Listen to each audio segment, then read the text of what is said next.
عليكم ورحمة الله. تفضل يا رضا. عليكم حياكم السلام. الله وبياكم شيخنا الجليل أبو عبد الله. حياك حبيبي. أنت خوش كلمت كلام جاي بس تتكلم بالقرآن بس الكريم. شيخك الجليل ابو عبد الله، بس شيخك الجليل ابو عبد الله يعني تاج يا راسي. أخي. الله يحفظك رحم الله والديك. لا ونعم تحسد منكم لي إن يا شاء الله ابن وكفو الكل. منكم.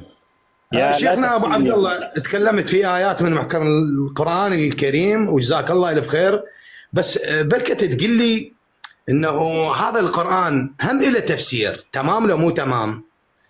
فمثل الله ما عز وجل نقل يقول ابشر.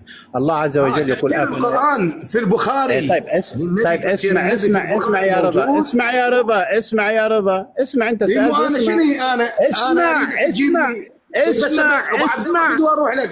ما اريد لف ودوران ابو عبد الله، ما اريد لف ودوران. تفسير النبي للقرآن الكريم في البخاري. ابن القدس تقول لي لا انا كمل.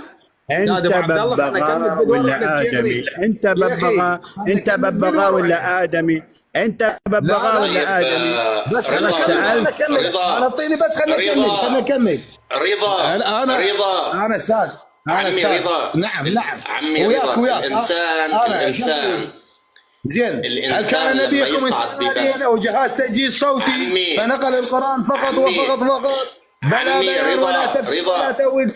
فإذا كان البخاري من قال أن النبي نعم من قال أن تفسير النبي النبي صلى الله عليه بيناته وتأويلات القرآن وعليه فالبخاري وسنتكم باطلة جزما يقينا ويكون النكران يرجع منكم حجة نجاوبك يعني ولا ما تريد تسمع جواب؟ نجاوبك ولا ما تسمع جواب؟ نجاوبك لو ما تسمع جواب. انت طالع تكر اللي عندك وتنزل يا رضا. بالله عليك في حوار علمي يعني ينطلق من منطلقك اللي عم تتكلم فيه. الآن اطرح سؤالك ونحن نجيبك، ما تضيف شيء على سؤالك. تفضل. تمام. ابو عبد الله يحفظه، ابو عبد الله كان يحكي في القرآن الكريم. زين. فانا ايش قلت له؟ قلت له هل كان نبيك انسانا آليا او جهاز تسجيل صوتي فنقل القرآن فقط بلا بيان جميل. ولا تفسير ولا تأويل؟ فإذا كان أن النبي لم يبين النبوية أين تفسير النبي للقرآن وأين تأويله للقرآن؟ ما راح وعليه فالبخاري. عرفتوا ليه بنزلكم يا حج رضا؟ يا حج رضا انتوا عرفتوا ليه انا بنزلكم؟ لانه انتوا ما وللذين احسنوا الحسنى وزياده. قال الزياده النظر الى وجه الله الكريم. يلا تفضل.